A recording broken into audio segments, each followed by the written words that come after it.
Hello, and welcome to Maya Tome, where we talk about Japanese dating simulations and visual novels. I'm Tiana. I'm Elizabeth. And today we're talking about Kissed by the Baddest Bidder, and we're doing Isaac's route. I keep wanting to call it Bought by the Baddest Bidder. I mean, it makes more sense. It really does, especially since that's how this whole thing starts. Yeah. So of course, I mean, prologue, you get bought. We know this by now. We're past this is like third time. The third time we were bought. So in this route, you're given like 10 seconds to choose, and you run out of time. And Isaac's like, okay, guess it's me. And he just crouches down and throws you over his shoulder. Okay. And he's like, time's up, let's go. We love a dominant man in this And you're house. protesting, I mean, because like this random ass dude is throwing you over his shoulder. So of course you're like, please let me go. And he tells you to shut up. Okay. I mean, the rest of the dudes just like kind of tease Isaac about his impatience and how he always takes all the good stuff. Okay. Yeah.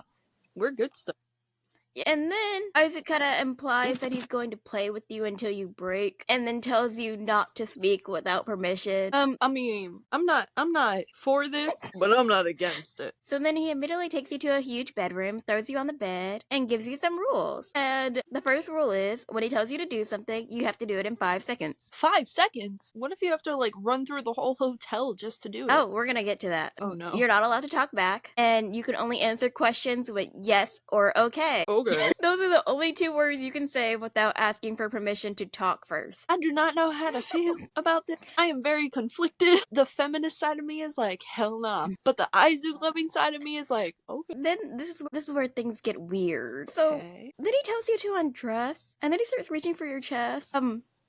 And then he just grabs your collar and rips open your blouse. Sir, good sir. I mean, your buttons pop open, but then I wrote in my notes. I wrote your outfit's just cheap. You're not like, wrong. why are your blouse buttons flying off? But whatever.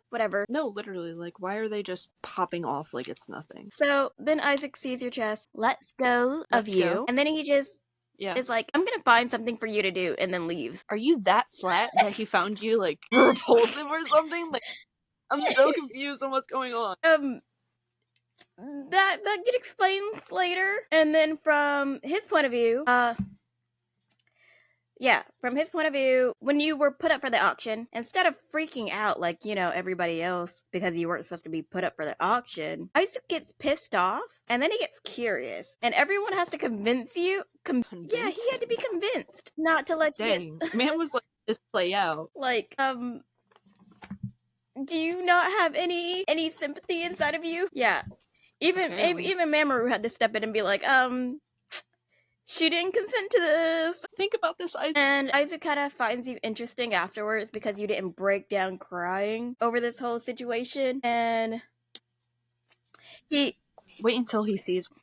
Yeah, and then he also took you because you are around the same age as his little sister, but he didn't necessarily believe you were her. Oh, I forgot his little sister is... Yeah, he doesn't necessarily believe you were her, but he's like, let me check. And Isaac doesn't realize the situation he put you in, and he, like, ripped open your blouse. He just... It wasn't computing with him what was going on and how you would think. Mm-hmm. Yeah, so... You do it. I don't know. I don't know how it didn't compute, like, how it didn't... This is funny for a man who in the other routes is like, so y'all fuck. Sitting here like, how did this not translate to you at all? Okay. How did it get that lost in translation? Like, there's no way. So, yeah, after Isaac leaves, Baba and Ota come in, and, Ota's just casually asking, did Isaac already have his way with you? Excuse me? Yeah, we already established that Ota's just not a good person, okay? Yeah, but come on. There's gotta be a limit.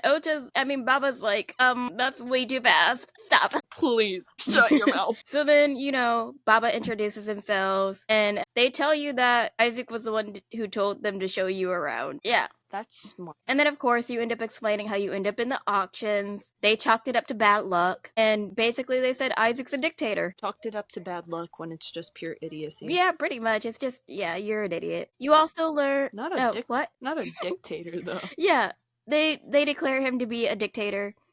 They also tell you that Isaac's cold-hearted to women. But, of course, women love it. Who doesn't love They're not wrong, because we love a cold-blooded woman hater. We do. And basically they just kind of tell you that, like, the floor that everybody lives on, like Baba, Ota, Mamoru, who else is there? Baba, Ota, Mamoru, and Osoru. Yeah, they all live on the 51st floor, and then Isaac lives upstairs on the 52nd floor. 50. I keep forgetting how many floors there are. Oh my gosh. Yeah. So yeah, that just means you have to walk past all of their rooms to go upstairs to Isaac's room. It's great. It's great. Lovely. How wonderful. So then they take you back to the room that you were given. Well, not really given. Isaac kind of just threw you in that room, but, you know, it's your room now. So the next morning, Isaac tells you to just stay in that double bedroom and go to work as normal, as he's still trying to figure out what to give you. Because he's just like, I don't know what to do with you. I'm going to figure out something. You're just there. So you're sitting here worried about leaving your apartment empty. Because it never computes to me. Like, why are you worried about leaving your apartment empty when you were kidnapped? Literally. And sold. Exactly. And now you're being held prisoner. Literally. Like, why isn't that your main concern? Why isn't how you got here your main concern? I don't know. And then, of course, when you go to work, Erica bullies you for leaving early and questions on where you were staying that night. I'm like, why do you care? Literally, What- though. It's not your Like, why are y'all waiting outside my door to make sure I go home every night? You know what? They don't have lives. That's my And then conclusion. Chisato, our bestie, saves our ass. And, you know, but Erica doesn't bestie. believe her because, you know, Erica doesn't believe anything that we say. Erica's just an asshole. And then Ota and Baba pop up because, you know, they don't have lives. And Baba is just magic. Always knows where you Yeah. are. I mean, they pop up looking for you, and then they drag you off in front of everybody. So, of course, you know, everybody's like questioning, why are the penthouse people dragging you off? Of course. Because, you know, Yeah. You Yeah. know, subtlety is not their thing. they're too rich to not be, you know, extravagant and bold and out there. So, of course, Isaac dragged all of them to have a meeting, you know, as the dictator of this whole group does. This meeting was just to tell you that you are now his pretend girlfriend. That is the job he decided to give you. Is man that lonely? No. Okay. Then it's gotta be some kind of, like, huge plan that Isaac Episode has. 2. So, episode 2 starts off with everybody confused because they're like, why? Why do you want to make her your girlfriend? And of course, they're like, do you have ulterior motives for this? He does, always. It's Isaac. There's never one concise reason why he does something. Baba thinks it's true love, you know, because it's Baba. How can you be the oldest and the dumbest? He's not dumb, he's just eccentric. A hopeless broke. I wouldn't say that either because, I mean, he's a little too hopeless. Oh my god. You, of course, Yeah. are questioning this decision because you don't want to date this man. Why not? He's every girl's dream. So Isaac sees your face and he's like, "You're my woman now. You can speak freely." And then he was like, "Why are you so quiet? I don't understand why you're quiet." But he's the man who still gave you the shut up rule. He literally gave you the shut up rule and the yes okay rule.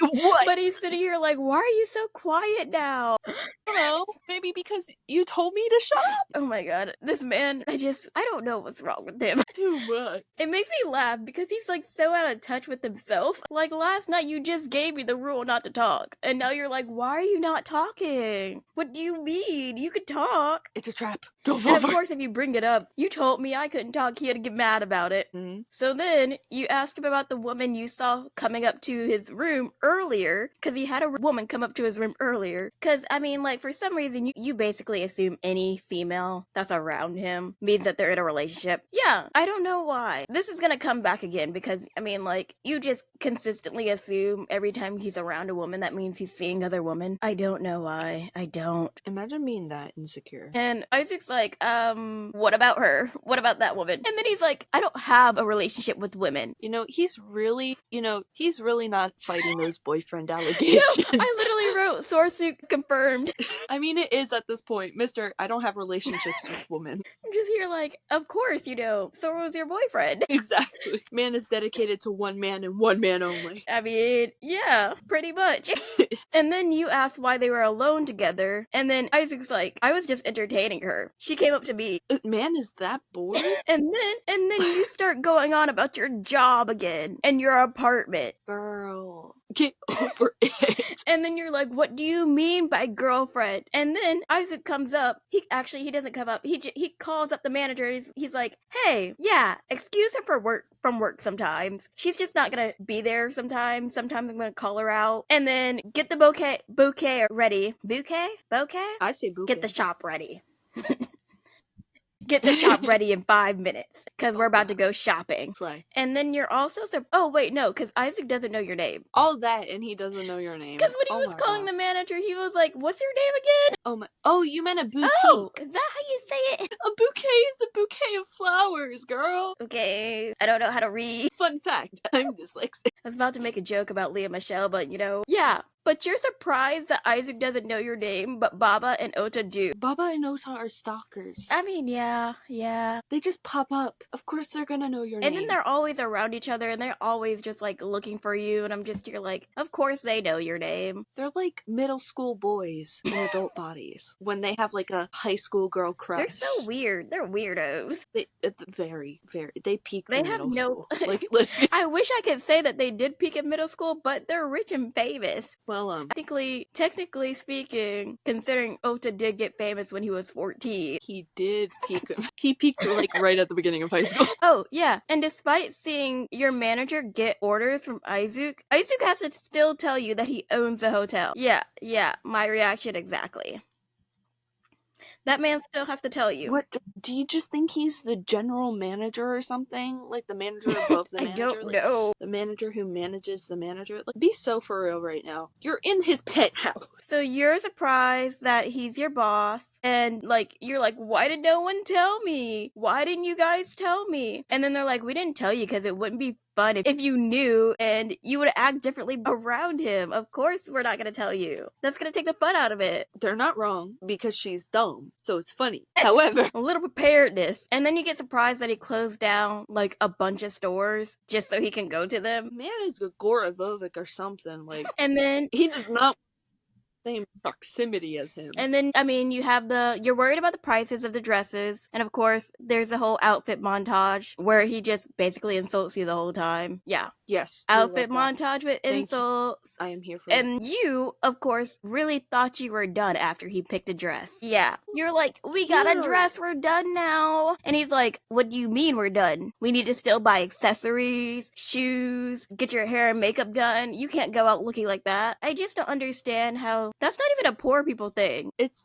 not because, like, I think Paige has no brain. Like, it's just skull and then nothing. Yeah. Or maybe she's a robot. Yeah. So then he puts diamonds and emeralds on you, and then he tells you have terrible taste and no fashion sense at all because you were picking out random shit and was like, this is pretty. And he's like, no, absolutely not. We gotta love a man who insults every little thing about you. And then he's like, you were an ugly duckling, but I built you into a swan. That's not how swans work, but okay.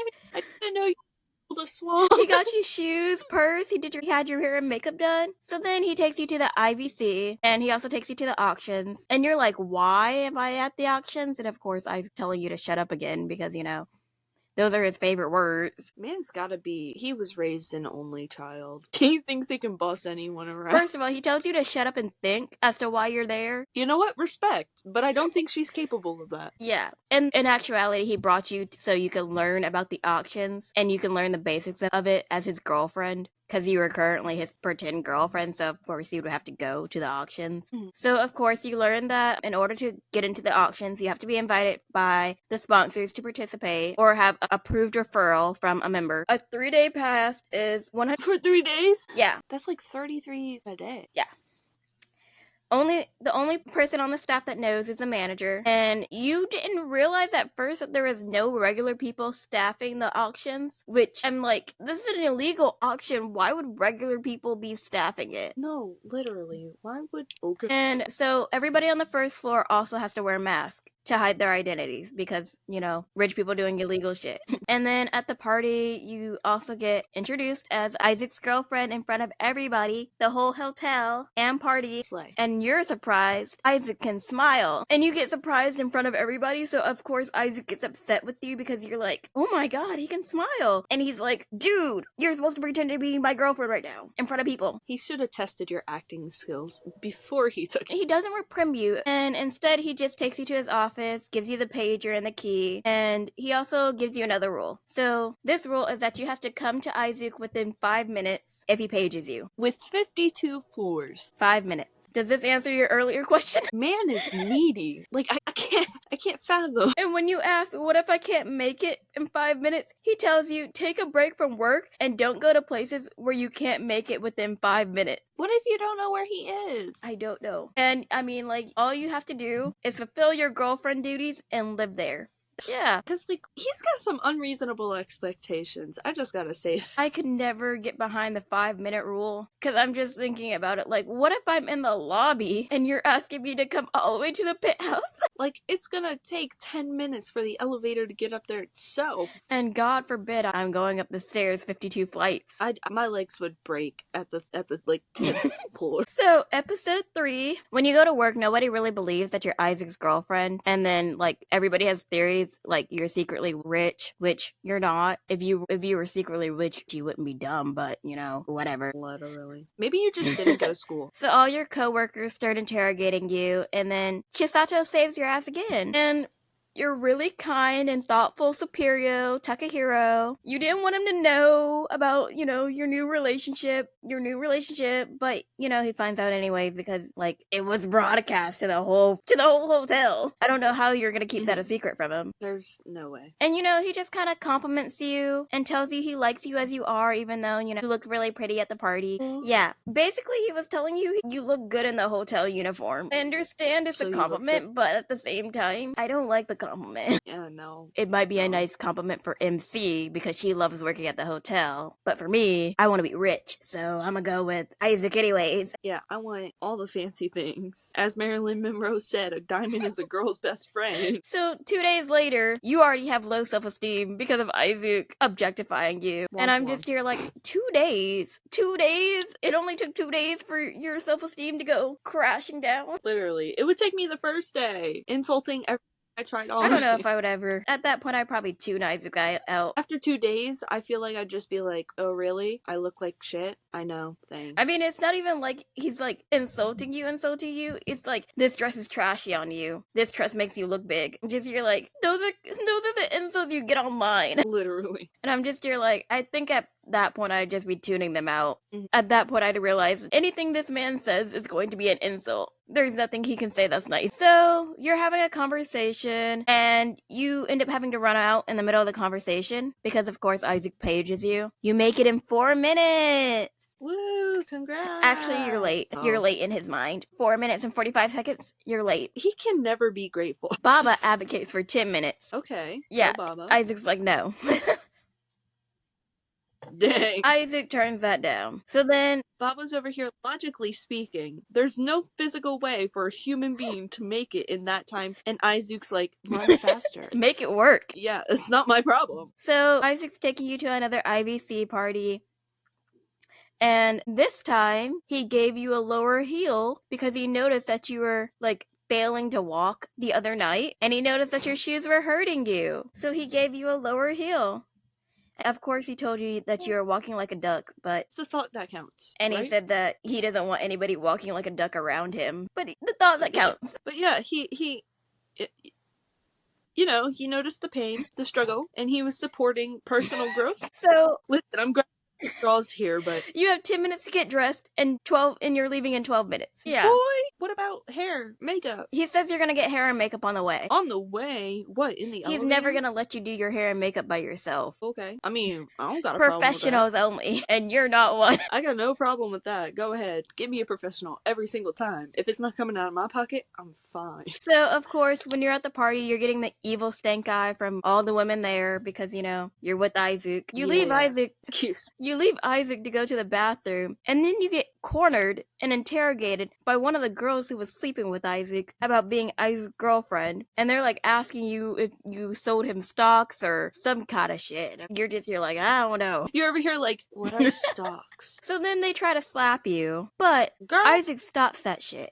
And then he tells the girl that he never wants to see her face again. And Dang. you start pitying the girl. She tried to- Even though she called you ugly. and tried to Yeah, slap she you. tried to assault Like you, her. but you know, pity her. Laugh at her. I would laugh at her. I'd be like, ha! Pity the fool. My man. So then you meet Mr. Bucci, Antonio Bucci, and you assume that Isaac made you his girlfriend to get his daughter, Mr. Bucci's daughter, off his back because Mr. Bucci mentions that his daughter likes Isaac. And later on, Isaac does confirm your suspicions. So you can deduce that, but you can't deduce that Eisuke is the owner of the hotel. Yeah. These random smart moments bother me the most, because the possibility is there. So when you confirm Isaac's suspicions, Isaac's surprised you have a brain. But I'm glad we all have the same thought process as Isaac. I mean, honestly, how?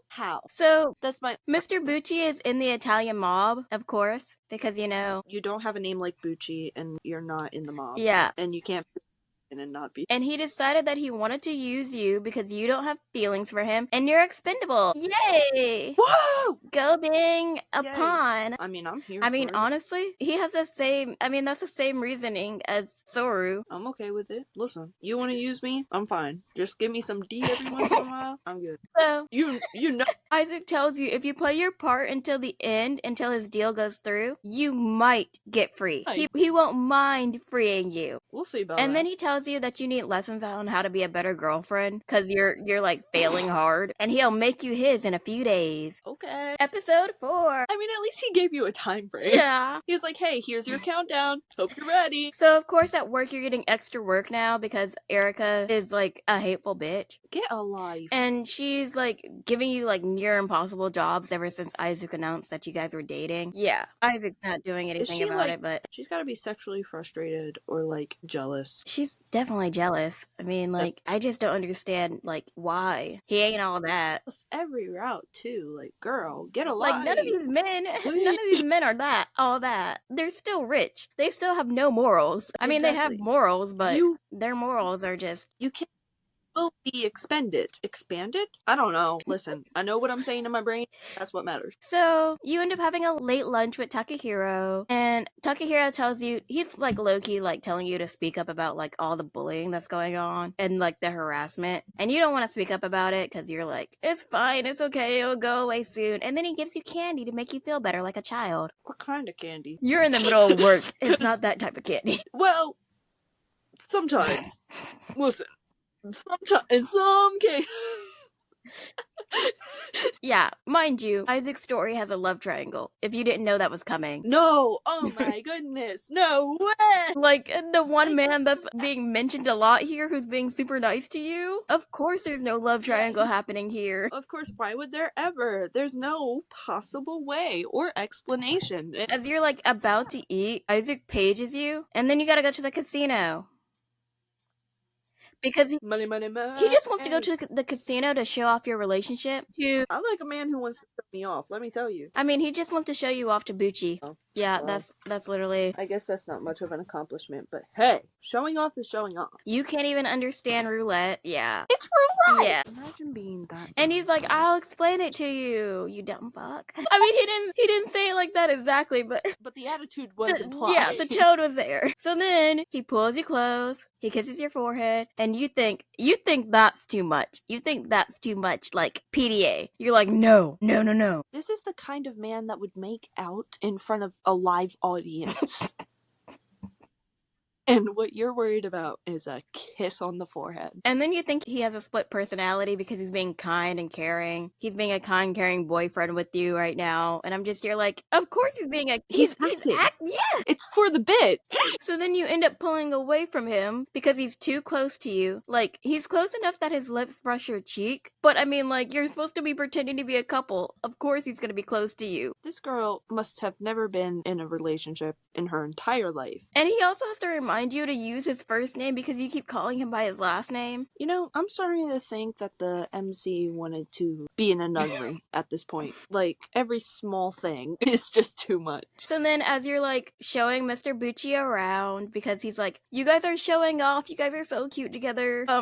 Isaac calls you useless quietly, of course, because you also clammed up at the meeting. When he was telling the story of how you guys met, you started clamming up. And of course, Isaac went with the love at first sight. Of course. Because, that's a classic. Obviously. So then, while you guys are up in the lounge, Isaac gets scolded by everybody for threatening you and using you as a fake. Expect to happen. And then you're basically a beard for the man. Like, they told him to he should have used a prostitute, but then he was like, prostitutes wouldn't work because he needed a normal girl, and Bucci would have known a prostitute just by looking at them. And then he tells everybody that you're gonna take responsibility if anything happens. If y'all slip up, you are taking responsibility for it. Nah, it's 100% her fault. I was about to say, how is it her fault? It's her fault. And then Isaac finds the idea of your fate to be death or freedom amusing, and not knowing the outcome of that. Listen, nah, it is kind of amusing. I gotta give him that mean, much.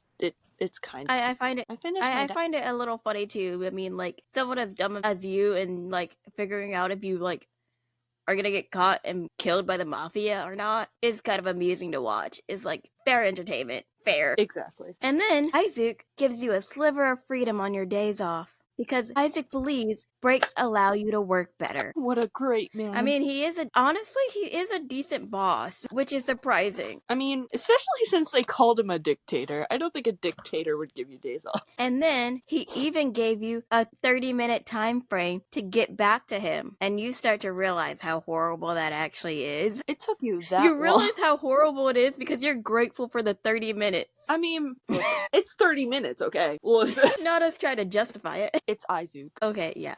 You gotta just... I don't want to say it's because I'm a gold digger, but it ain't even a gold digger. He's just Isaac. What else am I gonna do?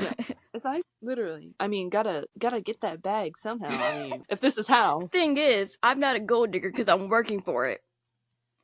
All the situations Exactly. Isaac puts you in, you're working for that. You're working hard. He also tells you to come back with a new attitude. Anything for you, Isaac. He sounds like a boss in middle management that gives you like a 15-minute break and he's like, come back with a new attitude. Literally. Or like a mom when you're out in public. Fix your face. You also learn that Isaac likes a lot of milk and sugar in his coffee, which, I mean, like... Which is funny, because it's the complete opposite of Sora. I mean, yeah. Sora also knows his order. Knows, like, how much milk and sugar he likes. You learn it... You learn that information from Sora. I'm here for a little romance. You learn how much he likes from Sora, so... It's kind of funny, because, like, you're not a couple at this point. You're a throuple. You can't get one without the other. So, you decide to go to this Hawaiian cafe, and Takahiro happens to be there for research. So you end up eating together, eating pancakes together. I mean, you work at a hotel. He's there for research to find out what people would like to eat. Yeah. I feel as dumb as the right now. Okay, let me check myself. I'm getting too immersed. So you're all eating pancakes together, and then Isaac pages you. So Takahiro ends up having to pay for you, but he's definitely worried about you because you're like freaking out. You're getting pale. You're like, oh my god, I gotta go. So you make it in 29 minutes, and they make fun of you. You're late. They make fun of you for making it in 29 minutes, and he literally called you up there to tell you to take off the next day. Yeah. He knew you were with what's his face. He actually did. He just, I mean, you're like, couldn't you text me that? He's like, but I wanted to call you.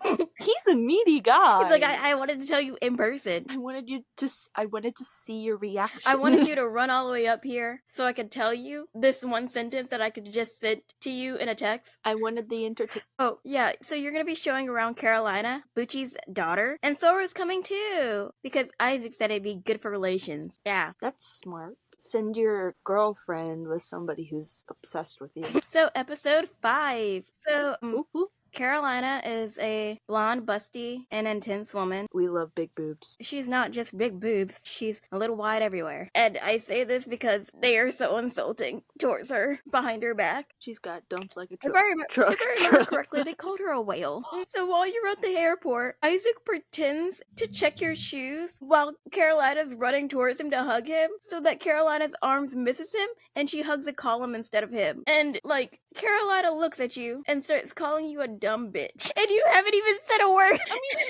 not wrong, but what did you do? You stole Eisuke from her, that's what you did. Cry me a river. So, Carolina's dog doesn't like Eisuke, and Isaac's like over here pouting, low-key hurt, because the dog doesn't like him. It loves Soru. And then, of course, and then Carolina starts accusing you of tricking Eisuke into dating you. Isaac's response is that he loves you because you're serious about work. You give it your all, and that he wants to protect you. I mean, it's all bullshit, but, still.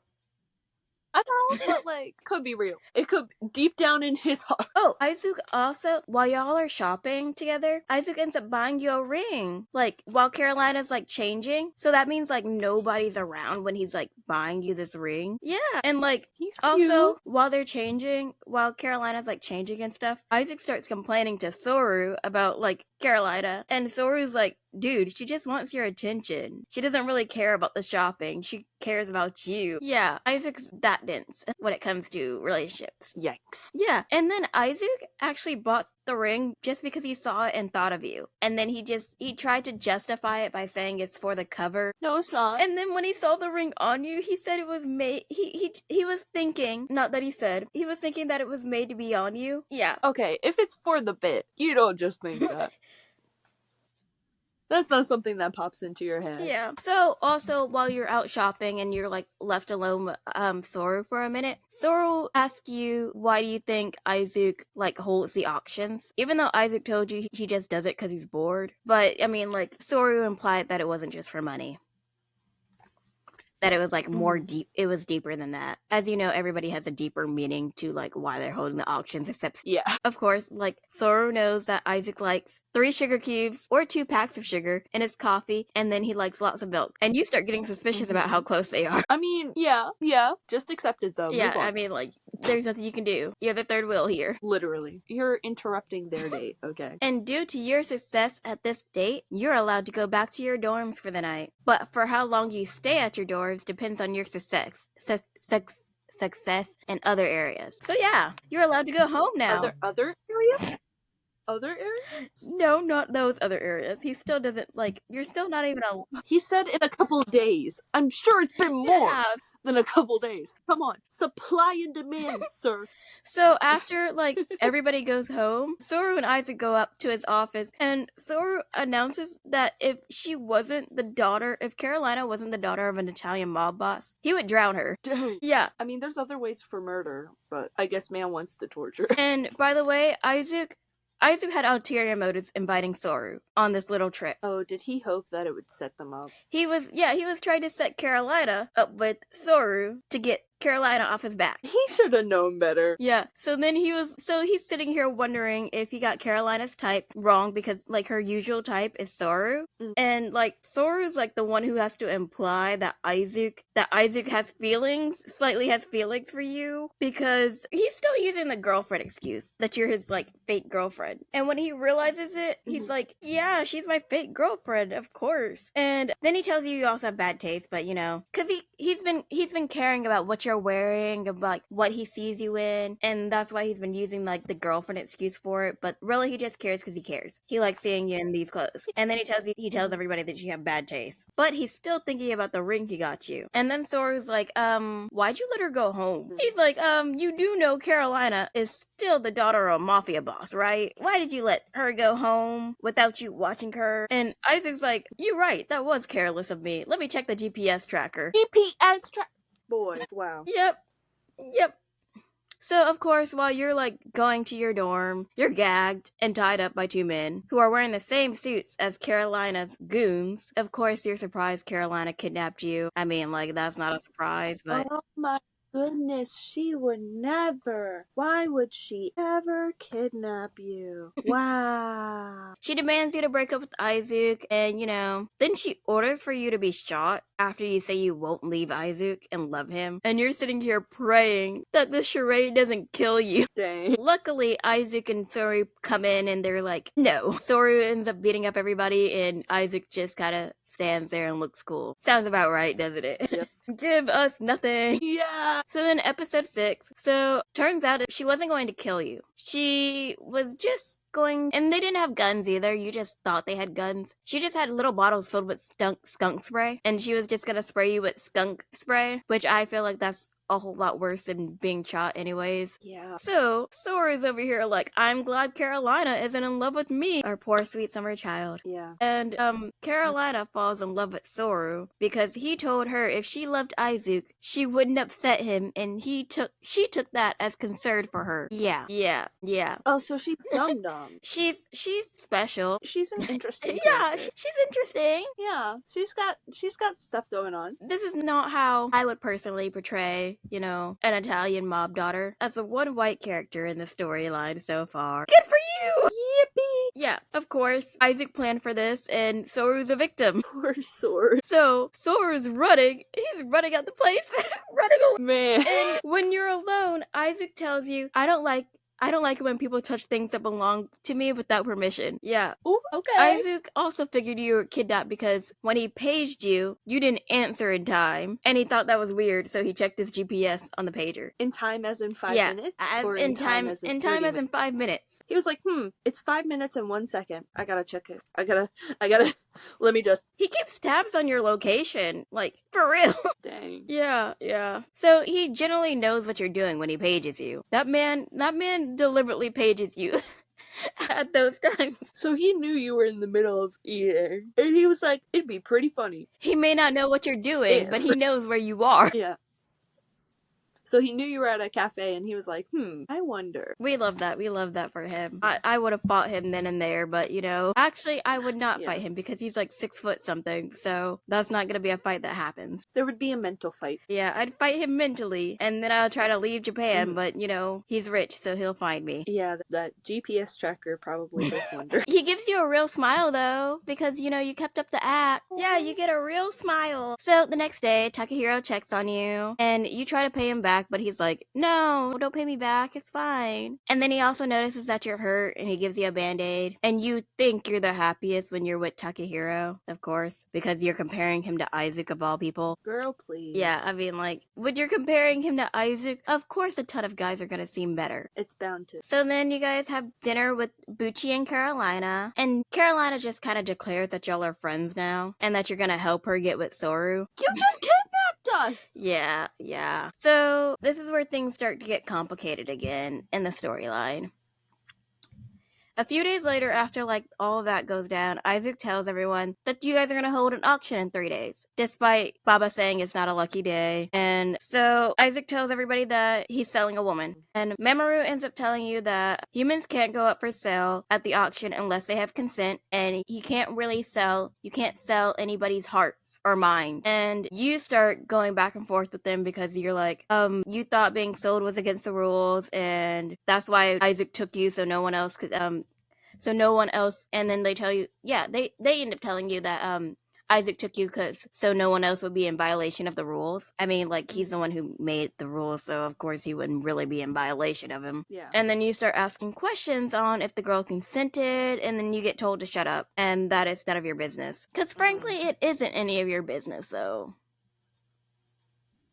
Yeah, true. And obviously there's something going on if they're holding this auction when they clearly have a rule about consent. If the person's not consenting, they can't sell you. Yeah. So of course the auction comes and goes, and at the auction you end up projecting your own trauma onto the girl and beg Eisuke to stop the auctions. And then you also start claiming that no woman wants to be put up for auction. Yeah, some women would. Yeah, but okay, girly. Yeah, and then you throw the rule about consent to sell human beings in Eisuke's face.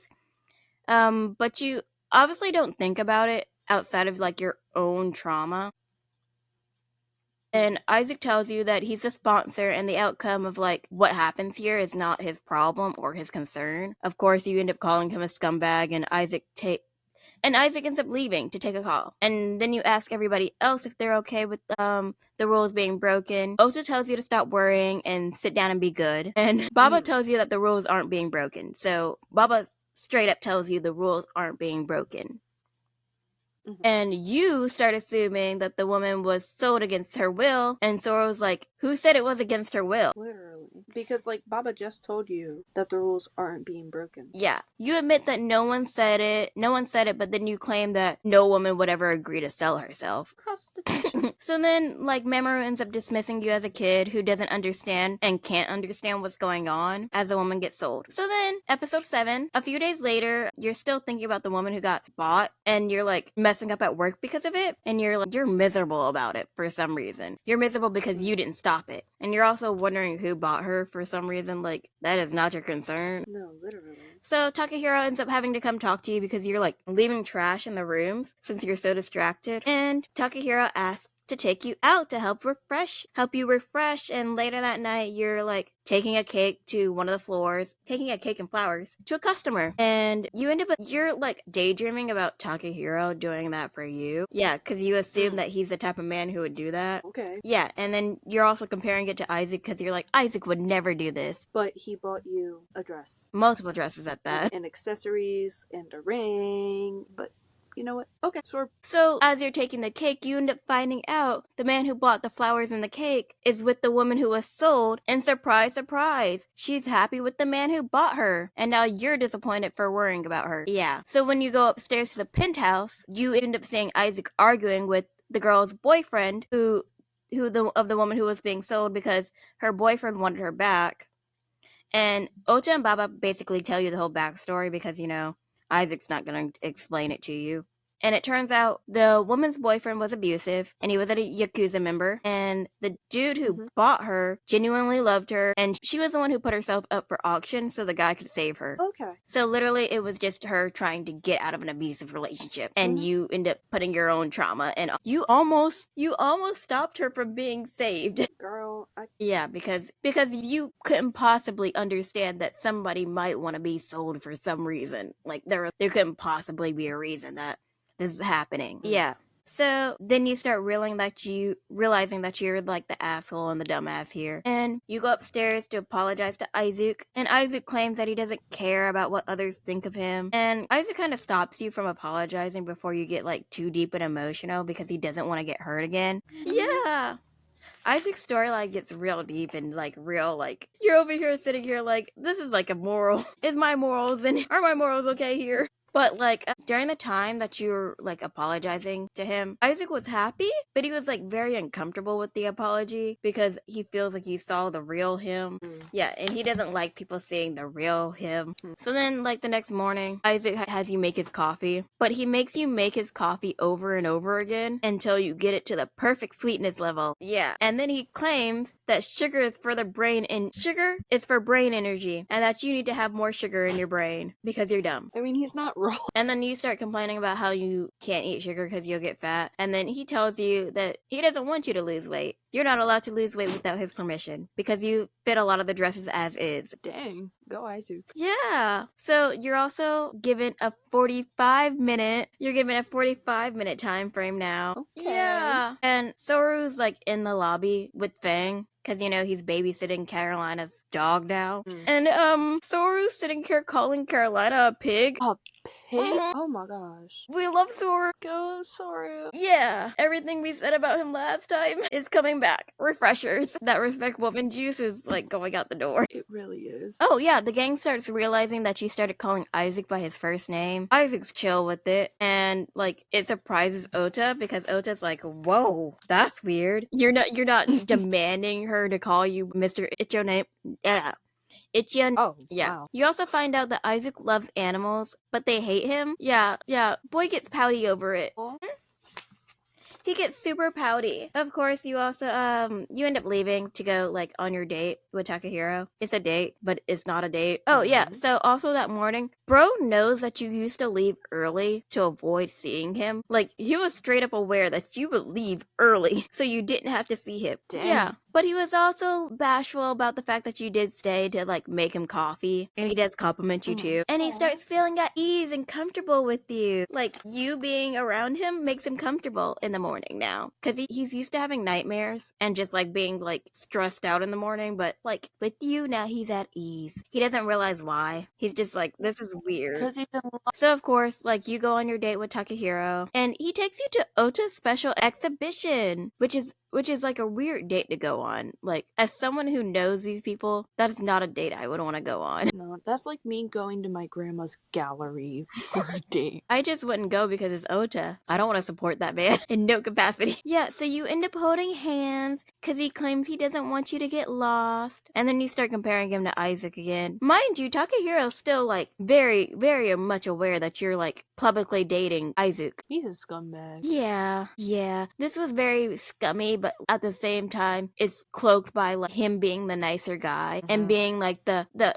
guy and a girl can hang out as friends together is very much cloaked as that. But it's like at the same time, it's like you're asking. This is a date. This is not like you just trying to hang out as friends. You literally asked me to hold your hand and then claimed it was so we didn't get lost. Literally. Yeah, and then after that, he takes you to a bar to eat, and then you walk on the beach. That's a date. And you start questioning and assuming it's a date. And then, like, Takehiro's like, oh, you're still Isaac's girlfriend. So it's like, this is obviously a date. Like, you can't... Nobody just walks on the beach as friends. Like, that has always been off-putting for me, because I'm just here like, he's supposed to be the nice guy, but he's obviously over here being sly, like, taking you on a date. To the point where you're thinking it's a date. And it takes a lot for you to think anything is romantic. Yeah, you're thinking it's a date. And he's over here like, but you have a boyfriend. This isn't a date. It's not a date, but... And I'm just here like, yeah, sure. You planned all of this out. Exactly. And it's not a date. And then, I mean, you do the whole you trip, he catches you, and then he tells you he worries about you, and then you guys stare in each other's eyes. Yeah, that happens as well. But it's not a date, right? Yeah, totally not a date. And you want to tell me that's straight scumbag stuff. It literally is. Like, man is playing every card. Like, and he's supposed to be the better option? Yeah, sure. I don't think so. So, you go back to your dorm, Takahiro takes you back to your dorm. And then as soon as he leaves, Carolina and Soru come out of the shadows. And Carolina's like, I got your ass. What? I'm following you since the beach. Because Carolina had took him and Fang. I love how she took him and Fang out for a walk. Yeah, and they saw y'all at the beach. Adds a whole new meaning to walking like a dog. So of course she starts assuming you're dating Takahiro and basically cheating on Isaac. So then Carolina goes up and calls her dad. She's like, Daddy, they ain't a couple. She cheated. Oh no. So then everybody's in the lobby. So like Carolina brings down her daddy into the lobby. Takehiro's in the lobby confused about what's going on. You and Sororo try to figure out what the heck to do and find Isaac. So it's just a whole mess. Soru's over here texted Isaac like, dude, your girlfriend messed up. Oh. Yeah. So Isaac comes downstairs. Cool, calm, collected. Like, you know, like he does. Walks up to you, pulls you close, whisper insults to you. I mean, of course, he's going to insult you quietly. And then straight up kisses you. In front of everyone. Slay. We love it. Oh, yeah, he calls you a bad girl and says that he was lonely without you, but, you know, yeah. Episode died. So, Isaac, after he finishes kissing you, he pretends like he didn't notice the Bucci's, and then he makes up a lie about you needing work advice from Takahiro, and that's why you guys were hanging out. Mr. Bucci believes that shit, and then drags his daughter off. Yeah. Dang. Yeah. And I'm just here like, Carolina, I'm so sorry. You were right. Literally, like, poor girl. So then you chastise Isaac for kissing you in front of everybody. And Isaac reminds you that it's your fault. It's your fault he had to do that. You're the one who decided to go on a date with another man. And then he tells you that wasn't a real kiss. Then he pushes you up against the elevator wall. Wait, is it elevator glass or... Yeah, no, elevator glass, yeah. He pushes you up against the elevator glass and says, this is a real kiss, and then makes out with you. Gives you the most passionate toe curly kiss. Toe curly. That's what I wrote. Oh my god. And then he banishes you back to your door. Dang. Not, this is literally carrots and sticks. Carrots and sticks. Wow. Banishment. So then, the next time you guys go sing off the Bucci's, and Isaac throws a party because they're gone, and that his deal went through. Woo, woo. Party. You're allowed to drink, of course, at this party. And Isaac even teasingly flirts with you because you're like staring at him the whole time. Because you're like, why did you kiss me, man? Why did you kiss me in the elevator? And he's like, Do you want to stare at me closer? Do you want to look at all this? Yes, sir. Yeah. And then Ota ruins the party because he's like, what are you gonna do with her? Your deal went through. What's up now? And Isaac's just kind of vague about it, and he's like, I'll think of something. Yeah. Of course, everybody has to ruin everybody has to ruin the fun because everybody wonders, what are you gonna do with her? It doesn't matter. Why do you care? So from Isaac's point of view, he doesn't know why he kissed you in the elevator, but at the party, he does start hating that you're avoiding his gaze. He doesn't like it at all. Yeah, and while y'all are partying, he's over here having a crisis about why your plain face is cute to him. Dang. Yeah. He's like, she's so basic. Why is it cute? Why? So when you pass out, the other guys start teasing you about how you passed out around a group of guys. They're also worried about how you were so comfortable enough to pass out and drink so much around them, knowing who they are. Reasonable. Yeah. And then they do end up complimenting you on how you're actually dealing and taking all of this in strides, and that you're not having a mental breakdown over this whole thing. And Isaac's like, wow, they're treating you like a human being. You're not an object to them or a toy. This is so surprising. And I'm like, Isaac, why aren't you including yourself in this? Isaac was really over here they're treating you like a human being. Isaac, you weren't even treating me like a human being. Exactly. He's acting like it's this revelation for them to do it. You didn't even do it. So then Isaac decides that he's going to take you to his room because he's pissed off that you're so vulnerable in front of these guys. And then they're surprised at the bridal style way he's carrying you. And not Isaac, but Mamoru suggests that Isaac's going to, mind you, Isaac's a cop. Mamoru's a cop here. Yeah. And I'm just here okay. And you're just gonna let it happen? Isaac straight up I'm not going to assault a drunk, passed out woman. I'm not that desperate. Not that desperate. Good on you, but you could have said it's morally wrong instead of I'm not desperate. It's not even morally wrong, it's just wrong in general. Yeah, but I guess desperation is good enough. Yeah, we just have to remind ourselves that they're rich and regular morals don't come to mind. They don't exist. While you're sleeping, Isaac tries to rationalize his crush by taking the Ota route, by thinking of you as a pet. No. But at the same time, he's like, No.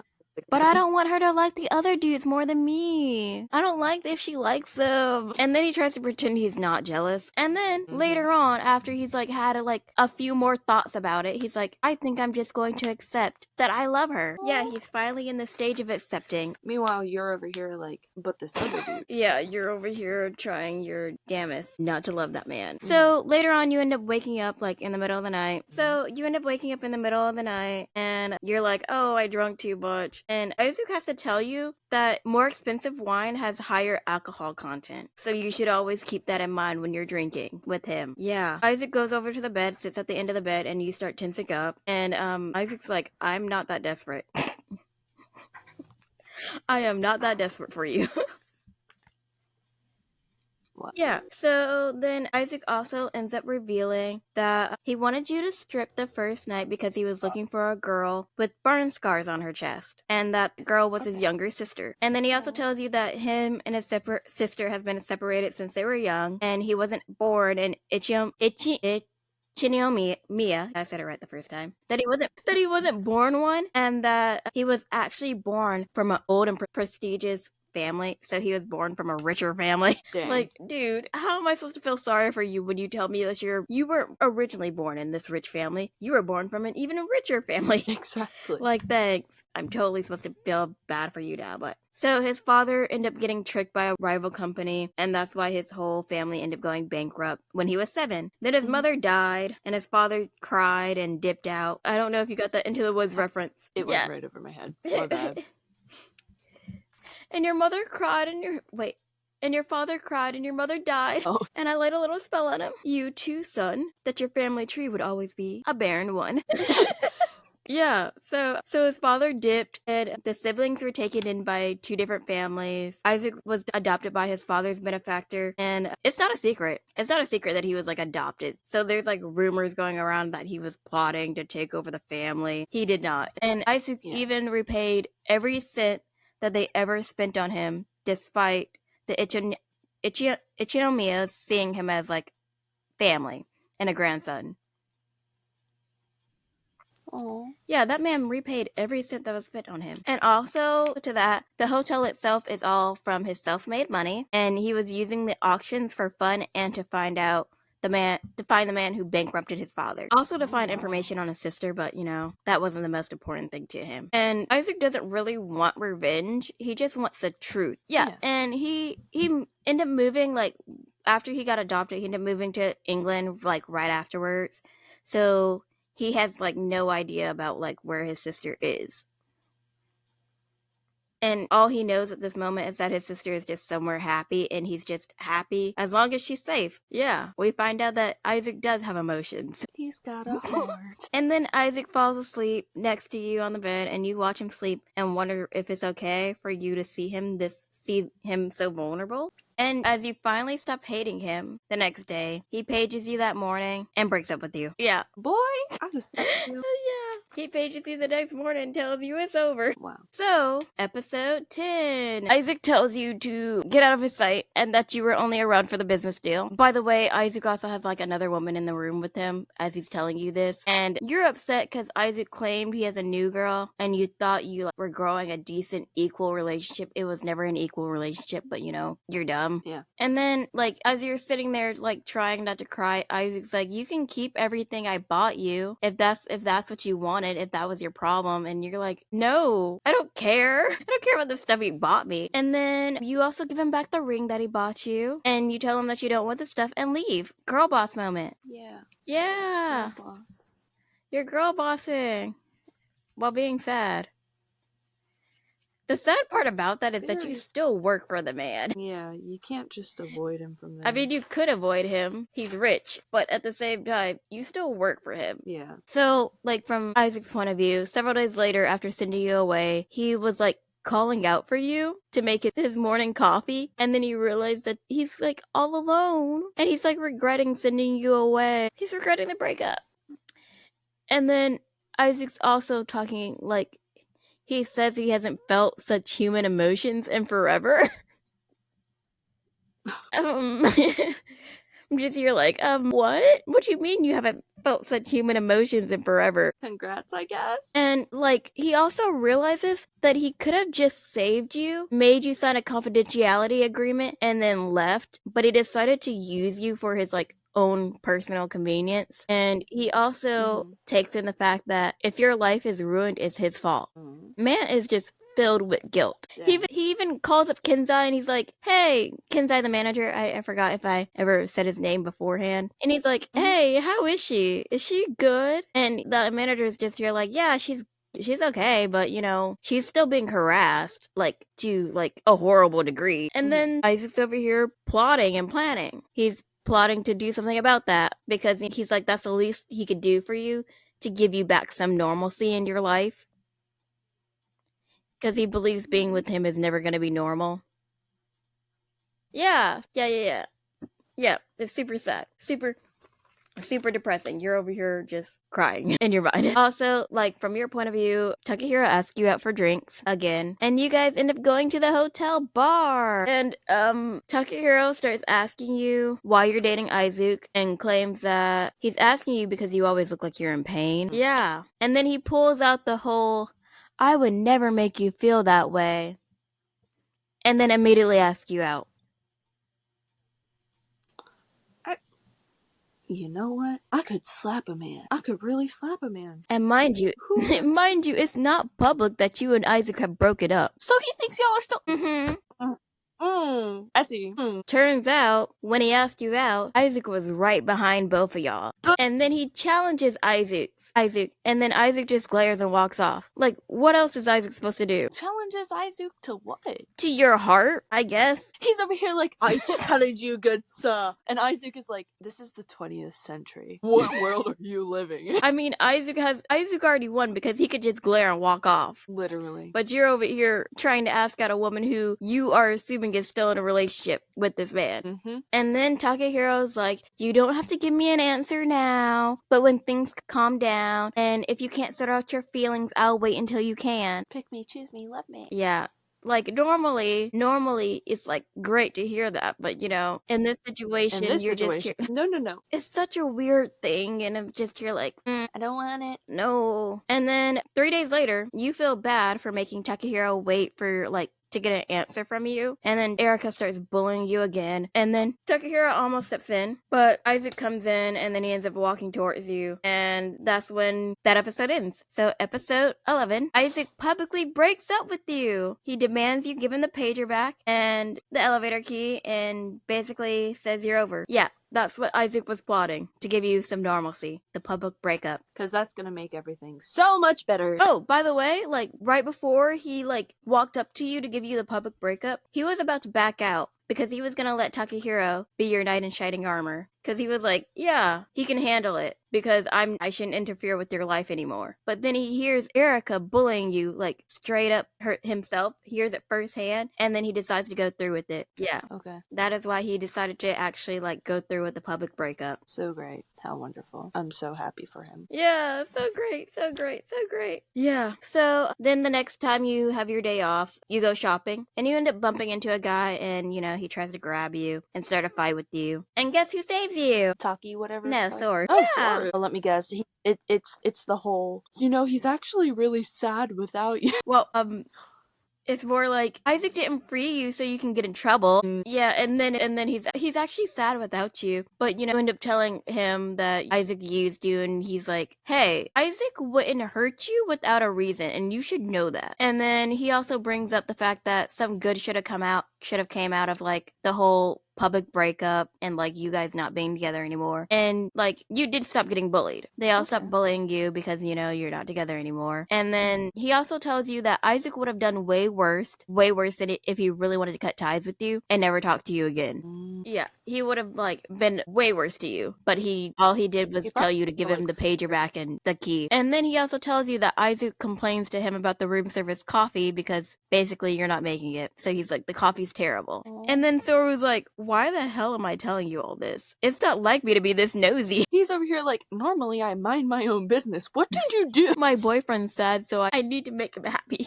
Sora's is real. And I'm here for it. Full support. And then Sora was like, hey, if you guys don't work out, I'm just gonna push Carolina back on him. Like, oh, it's raining. I heard noises and I was like, what is going on? I'm gonna push Carolina back on him if you guys don't work out. And then Sora also tells you that, because you're like, I never expected you to like be outside with like other real human beings. I expected you to be like in a limo, driving around, like not walking on the street. And then Sora was like, yeah, I do human things too. I am in fact a normal human being. He doesn't say it like that, but he's not human in my mind. Rich people aren't human.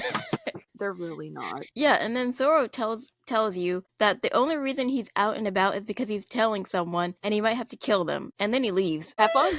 You're like, why would you tell me that? There's no reason to tell you that. I guess he just thought it would be fun. I guess so. And then you start thinking that Zoro wouldn't have told you all this if he really wanted to get rid of Carolina. And you decide that you're gonna go apologize to Eisuke again. Because that worked so well last time. You also realize that you love him. And then you start reminiscing about your time together, which, I mean, like, basically is him insulting you with your time together. That's how you really know you love someone. Like how he wanted you to make coffee for him despite you oversleeping. Him holding you the first time you slept in the same bed. And him saying that he liked how warm you were. And you can be his body pillow. And that you're so soft. It's giving waifu body pillow. At least we know you don't have no rock hard abs. Oh my god. True. So then you go to the hotel to give Takahiro your answer, but you get stopped by this man who you saw at the IVC. He claims to be a friend of Isaac and has business connections with him, but you're suspicious because you're like, Isaac never mentioned this man. Isaac never talked about this man. His name is Nikaido, though. So now you're magically smart. Yeah. So she's magically smart again. Yeah. And then the last time you saw this man, Nikaido, at the IVC, he was glaring at Isaac. So you're like, this is weird. You don't seem like the one. Mind you, you're about to get real stupid again. Of course. I mean, how do you have these rare moments where you're like, statistically speaking, And then you just go, okay. So he's standing here, mind you, you're outside the hotel. Outside the hotel. And he's like, I saw the woman Eisuke is looking for at the pool. And you're like, oh my god, is it the girl with the burn scars? And he's like, yeah, sure. Yeah, sure, it's the girl with the burn scars. You're so smart. And then he tells you, you have to come with me to my office because I brought her to my office. Come with me. And you go get in his car with him. Yeah. Girl, Ted Bundy would love her. For real though.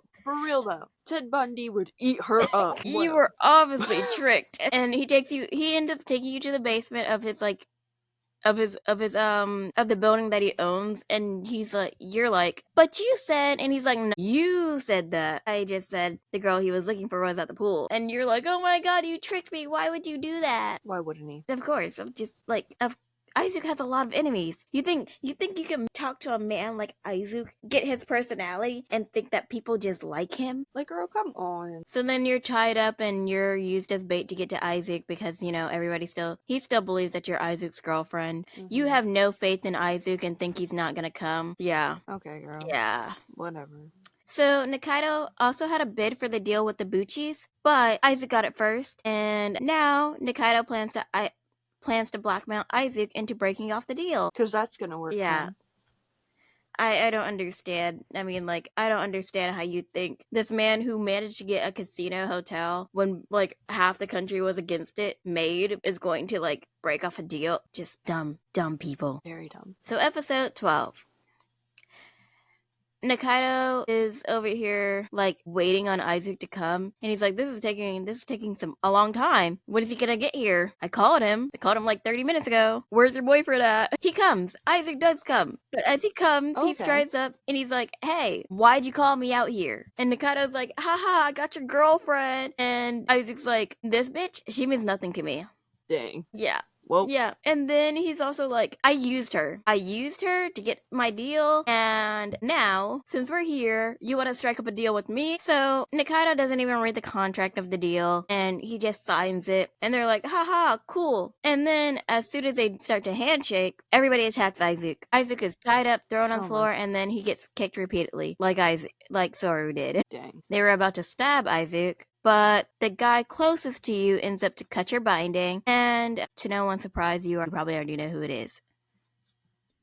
Yeah, yeah. No one's surprised. Finally got it this time. Of course. Baba's always he's the one random henchman that they always use. Literally. And then Mamoru comes in flashing his badge with Ota behind him complaining about how wasteful and dramatic Baba is with the mask. But he still makes them for him. Ota's like, you could have reused it if you didn't rip it off your face. And Baba's like, the dramatics, dude. I had to make a scene. It's for the bit. Respect the bit. So, of course, Eisuke had to get up and get his little lick back and kick the lackey. But he was pissed at everybody else because they were late. He was like, why are y'all so late? Y'all should have been here. And it turns out the contract that Nikaido signed wasn't binding because his seal for his company no longer works.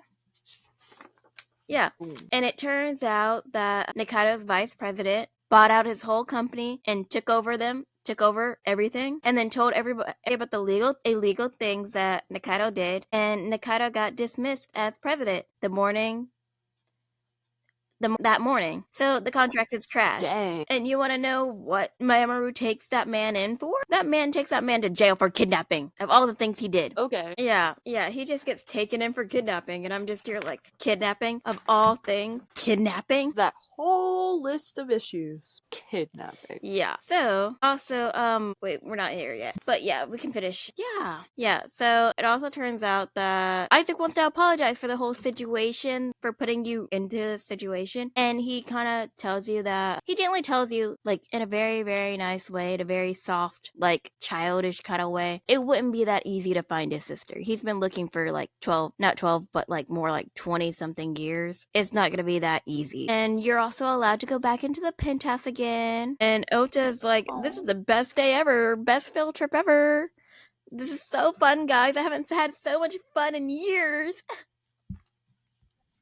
Best field trip. Oh my gosh, Ota. We established Ota's a sociopath. Ota's just fucking crazy. Yeah. And then the girl you thought was Isaac's new girlfriend turned out to be the VP of Nikaido's company. Okay. Yeah. Baba tells you that she probably wanted to be Isaac's new girlfriend, but Isaac only talked business with her. Okay. There's been no woman around since he let you go, and he could have destroyed Nikaido without saving you, but he didn't. He wanted you back. Then the cops come, and y'all run. Yep. Yep. So, like, as you guys are, like, going home, Eisuke was, like, genuinely afraid that you could have died for his sake. And he assumes that he ruined your life. So when, like, everything was, like, happening and, like, he was wrapping everything up with Nikaido, he couldn't bear to look at you because he felt so guilty. Aww. And as he was leaving, he forgot his keys because he's just, like, so lost in his thoughts and, like, guilt. The fact that Mamoru has to come bring his keys to him as the police are coming, he's like, y'all gotta go. Here's your keys. Deuces. I'll handle everything. And he kind of just, like, admits that he never wanted to let you go in the first place. He never wanted you to be gone.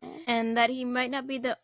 And then, like, later on that the next day, Eisuke decides that he wants to be with you. And he tells the rest of the gang that. And they're like, yeah, you want to be with her. You do realize you're not the only one in the running here, right? So they have to make him aware. You might not pick him. You might not be the one he picks. She picked. Wait, what? What am I saying? You understand what I'm trying to say. You're saying that they're telling him he might not be the one that she picks. Yeah, and, like, he doesn't really even care about the teasing, like, about him wanting to be with you. And so then he tries to call you up. He knows your number by heart, by the way. Like, he just straight up knows your number. It's a little weird, but at the same time, yeah, he knows your number. Yeah, it's weird but cute, but weird. Yeah. And then Eisuke also likes that you brought out his emotion, and he's determined to be your endgame. Yeah, man is like said he's going to be your ending no matter what. So for the happy ending, at work you end up seeing Eisuke in the lobby surrounded by groupies again, and you guys kind of lock eyes. But he leaves, and then Takahiro shows up. You decide that you're going to talk to Takahiro, and that you tell him that you want to talk to him like later on after work. And Takehiro's like, I always have time for you, no matter what. No matter what, I always have time for you. I mean, like. It's so sweet of him to say that, but at the same time, it's just like... He's not Eisuke. He's no. And he's not Ryosuke. He's not cute like Ryosuke was in Soru's story, where you're like, oh my god, you're so cute, I wish I could date you. He's just like...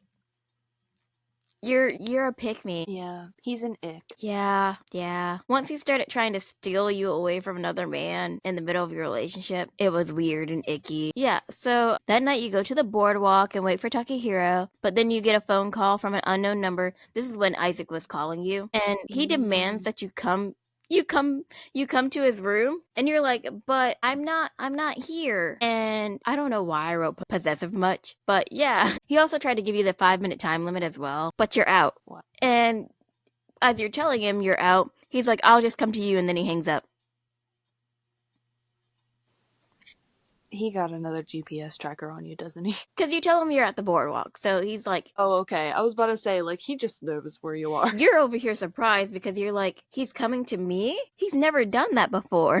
New, what, milestone unlocked? New achievement unlocked. Mutual friendship. Mutual things. He comes to you, you come to him. So, like... Mutual seeking. Eisuke is there in minutes, complaining about you're the first girl he's ever had to chase. And then Takahiro starts showing up at the same time. And Eisuke does not care. Eisuke keeps walking up to you, and then he straight up confesses to you. Although his confession is like, you can stay with me, which, I mean, like, is terrible phrasing, but you understand what he means. Yeah. He's just not good at communication. That can come along. That can be a later development. That's fine. And then Takahiro comes up and he's like, bro, you've done nothing but hurt her and you can't make her happy. And then he tells you that he'll never make you happy. I mean, he tells you that he'll never make you sad and that he'll make you happy instead. Boy, yeah. Who gave you the right? You work for this man. You just lost your job. Enough. Eisuke does not fire him. I fired him. You start crying and then you choose Eisuke, and Eisuke immediately hugs you. Eisuke is immediately pulling you close in front of this man. And then Takehiro's still over here like, are you okay? Do you really want to be pushed around your whole relationship? And you're like, yeah, I want to be with him, obviously. It's giving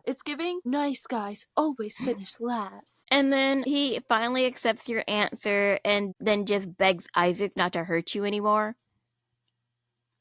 Yeah. It wasn't even Eisuke who was hurting you. And then Isaac's like, no promises, and if you get hurt, you chose to be with him. But fair point. But he will give you all the happiness in the world. And of course, Takahiro has to dissect that sentence, and he's like, all the happiness in the world, but you won't say that you'll make her happy. Of course he's not gonna say that. This is Isaac we're talking about. Literally. First of all, Isaac generally is like, does not give a crap about people in general and just does shit to do shit. Mm-hmm. Of course, he's not going to say that he's going to make you happy, but he's going to try to give you whatever he can to make you happy. It's more realistic for him to say he's going to, like, try to give you all the happiness in the world than to say that he's going to make you happy. Honestly, because you're not going to be happy at every single point in a relationship. Yeah. And then Takahiro tells you to come to work with a smile and leaves. You end up thanking Takahiro for everything, and Aizu gets jealous. And he's like, why are you still looking at him?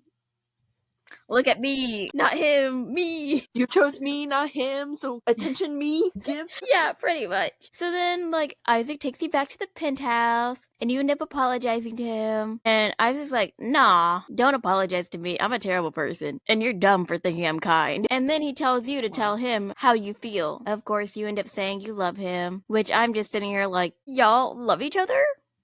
This is love? Okay. I mean, like, I would just say it's a general like, but, you know, sure. Yeah. Love, question mark, question mark, question mark, question mark. But you also tell him that you want to be worthy of him, and then he ends up kissing you, and, you know, Isaac throws you over his shoulder and takes you to the bedroom. Yo. He's Please not tell me giving you all. no rough loving. It's very gentle lovemaking. That's not what I'm here for. That's not what I was He promised. didn't want to be rough, just tender. That's not what I was promised. We had a contract. The next morning, he kind of tells you that he has a new rule that you can only leave the bed with his permission. Okay. And then he also tells you that he only broke up with you because he didn't want you to get targeted by Nikado. Now that I'm thinking about that name, it reminds me of Nick Avocado, but you know, that was a deep dive into YouTube drama that I do not want to go back into. Yeah, no, let's move forward. Oh, yeah. Isaac also tells you that Takahiro was your last chance at normalcy, but he also wouldn't have given up on you no matter what. So really, that's a lie when he says Takahiro was your last chance at normalcy. Mm-hmm. And then he puts the ring back on your finger and tells you to never take it off again. He puts it on your ring finger this time. Yeah. Okay, Mr. Sir. I was gonna say Miss Ma'am, but Mr. Sir. And then he tells you he has to train you to be a real girlfriend. Like a dog? Yeah. He also tells you to kiss him. Listen, man, and you start freaking out. So then Isaac starts kissing you instead, and then that's the ending. You start freaking out as if you didn't have sex the night before. Yeah. What is wrong with you? So here's the good ending. So after the confession, Isaac pushes the key card into your hand. So you're at the confession boardwalk. Yeah. He pushes a key card in your hand, and then he leaves. And he's like, you get to make the choice on if you want to come up or not. So then you try to tell Takahiro, like, you're not choosing him. And Takehiro's like, I understand. And you end up apologizing to him because you didn't choose him. And then let him just accept the defeat. And then take the Takehiro's like, I'm going to be a man and step aside for your happiness. But you didn't. Yeah. He's a liar.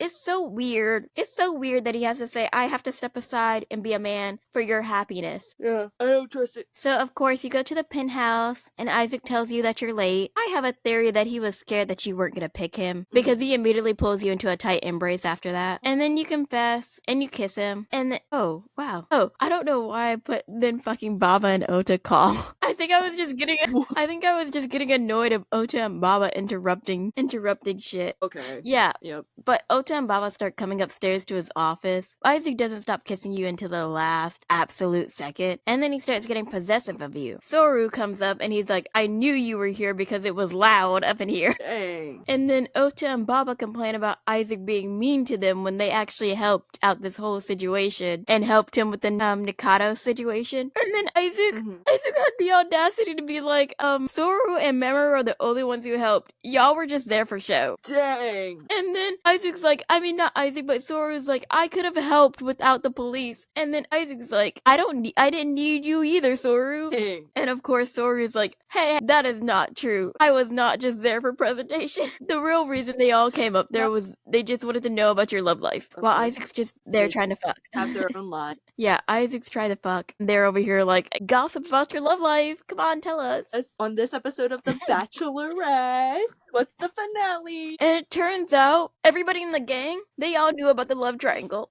Dang. Baba was like, so what happened with the concierge? What happened with your coworker? And you're like, what? How did you know about that? And they're like, we have our ways, of course. We live here. Yeah. They're like, we see all, we know all. Anyways, give us the They tea, also knew about please. Takahiro asking you out at the bar too. Dang, while you were in a relationship. Or while he thought you were in a relationship. And then they asked why did you pick Eisuke when Takahiro is just so normal and nice. Because he's normal and nice. Of course, Eisuke answers for you, and he's like, it's because I can give her the happiness no other man can give. And then you get labeled as a masochist.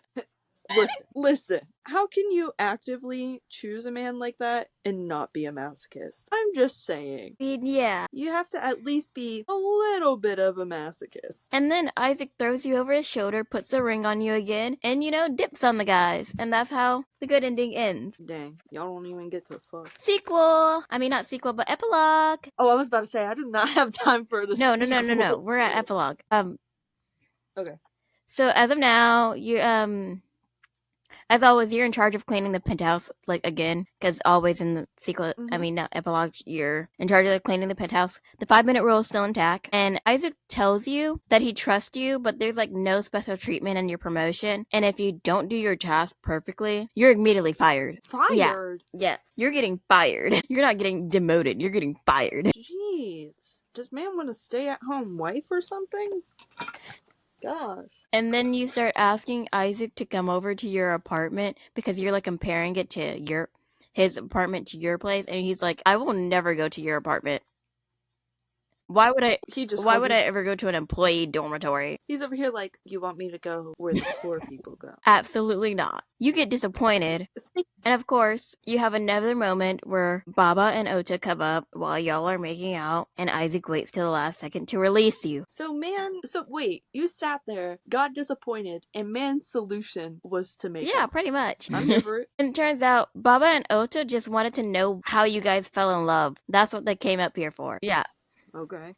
Ota thinks Eisuke falling for you was suspicious, and you realize that Eisuke never told you he loved you, which, of course, y'all have only been dating for a week or two. Exactly. Mind you, this whole thing is about to be you being insecure about him not saying I love you. Of course. Mind you, the sequel is a month after you start dating. Yeah, the sequel starts off as being about a month after you started dating. For real. Girl, you got some high expectations. So anyways, but while you're in the lobby getting ready for the 5th anniversary of the hotel, you end up seeing Eisuke surrounded by his groupies, and you obviously don't like it because, you're his actual girlfriend. Yeah. And as you're working on the guest with Takahiro, you apologize to him, and you start gushing about Eisuke around him, and Takahiro's just happy you're happy. Oh, well, that's nice. Which, I mean, it's super weird to me because it's you were not 5 days ago, you were out here trying to fight this man for me, but whatever. Yeah, it's definitely really weird. So, Eisuke ends up taking you out to the bar where Takahiro had asked you out, and he's like, memories, right? This man. And you're like, Eisuke, don't be mean. He's possessive. What do you expect him to do? Yeah, but he does ask you for your input on the interior design, and he's actually going to implement the things you want him to implement, adding an aquarium to the bar and stuff like that. And he's like, I'm happy that my employees get to come to this bar and spend money and stuff because it makes me.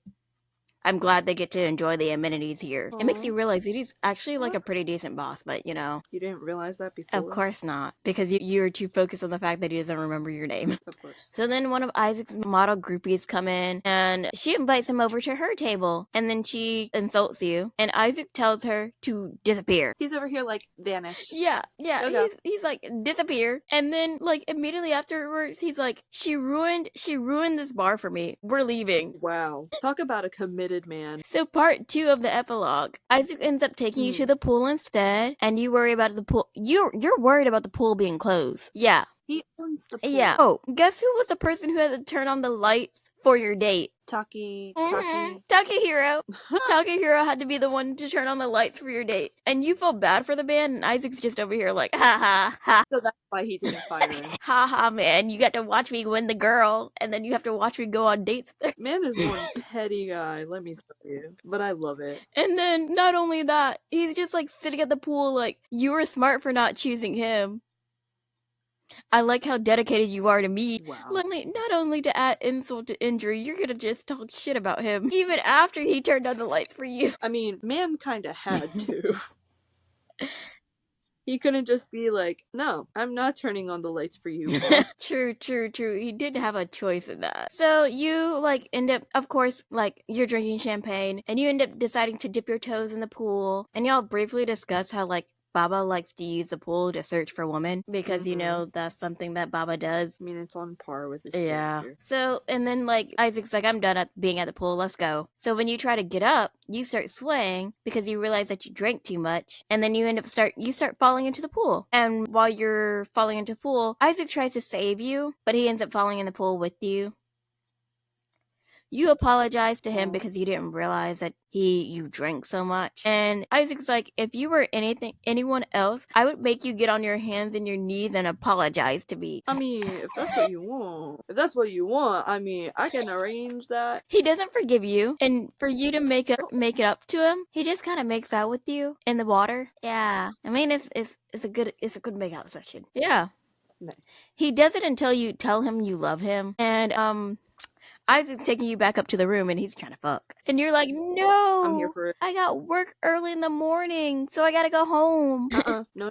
So then you start asking about the 5th anniversary party, and he's like, I'm not taking you to the 5th anniversary party. So yeah, you get upset about it, but you like decide to keep quiet on like how you're upset about it. Party day comes around, and Isaac is surrounded by more girls than usual, and Baba just slides up to you and he asks you if you're going to the party. Surprisingly, he doesn't flirt with your friends this time around. You're over here agonizing over the fact that Isaac doesn't talk to you like Baba does, but Baba just doesn't. Baba's a thief. He doesn't care. He doesn't have a reputation to actually maintain. Especially in public. Yeah. And then while the party's going on, you end up having to clean Isaac's room. And while you're cleaning his room, you find a dress on the bed. Your first thought is that Isaac's cheating on you. And then you realize that you're just assuming shit, and that you should just ask him about your relationship. Wow, for once in your life, you actually realize you're assuming. And then you also acknowledge the fact that he knows you clean his room, so it's not like he's trying to hide stuff from you. Oh, so you're magically smart again. Got it. And then by the end of the party, Isaac's groupies doubled, and you're like assuming he's seeing more women than just you because his groupies had doubled. So you're just, and they're like, hey, we want to go up to the penthouse with you. And you just assume he's just like seeing all these other women because of that. Yeah. He's so insecure. Mind you, Isaac hasn't entertained any of them. They've just been following him around. Like they always do. It's literally them following him around. One of the girls end up pushing you, and you nearly fall, but, you know, Isaac catches you, just like in the prologue. So then the groupies start, like, ganging up on you and start verbally attacking you while Isaac's, like, holding you. And one of them's about to slap you when Isaac just pulls you closer and then tells all the women, like, he straight up is like, get away from me. Get the fuck away from me. Go Isaac! Yes, sir! And, like, this was, like, the last straw for this man. Because then he's like, she's the only one allowed up in the penthouse, and he wants all the groupies to leave him alone. Amazing. And then as he's guiding you to the elevator, the girls start whining, and then they start fighting the other guests, which forces Isaac to, like, speak up again. And he threatens to ban anyone who causes trouble for the other guests. Slay. So epilogue 3, the groupies start breaking down like directioners. Okay. And, I mean, it makes Isaac's like, let's go. The staff can handle this. And he leaves all the broken, crying girls for the staff to handle. And the poor staff. The busybodies. That's the nickname Isaac gave Ota and Baba. Busybodies. Wow. Thing 1 and Thing 2 would have fit, but the busybodies is so much better. Ota doesn't like the nickname. Naturally. And then they come up to start chatting with y'all. Baba starts whispering to you about how Isaac didn't even enjoy his own party because you weren't there. And Ota makes some comments. Ota makes some comments about how Baba really wants Isaac's sloppy seconds. And Baba's like, don't say that. I'm just trying to heal their broken hearts. Their broken hearts. No, because I was just sitting here like, oh my god. Why does Ota seem so much worse in every other story than his own? He just progressively gets worse. What is he doing? Because he's just like, Baba, I know you always wanted Isaac's sloppy seconds. I think he needs to take a vacation. And I'm just here like, who wrote this? Literally. The nicest version of Ota is like in his own story. And then like, because everybody else, they all just get better as side characters. Ota over here does not. But it gets significantly worse. Yeah. But anyways, Isaac decides that he's gonna go to your apartment because it's too loud, and he really is just because he can't handle the teasing. And you're worried about being clocked in and leaving without permission. Yeah. You're over here crying about, oh my god, I'm still clocked in. I can't leave without permission. And no, because Baba was confused too. Baba was over here like, why are you worried about being clocked in? You're with the owner. Literally, you're with your boss. So it's not just you and me. Everybody's over here like, why are you so confused? It's like the fact that it has to be mentioned in game is like, why?